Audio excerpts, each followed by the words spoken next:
defaraat dëkk bi di bay di dundee mais luy problème bi yéen jàpp leen Ousmane. lan mooy problème bi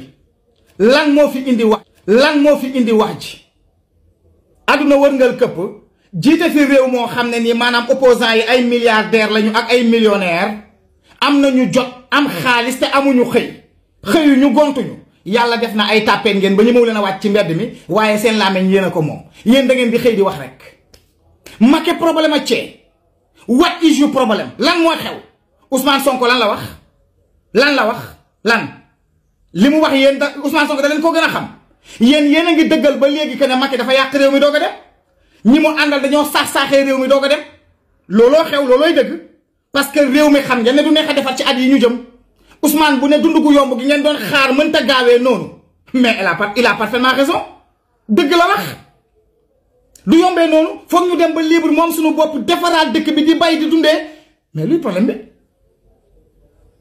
yéen jàpp leen Ousmane.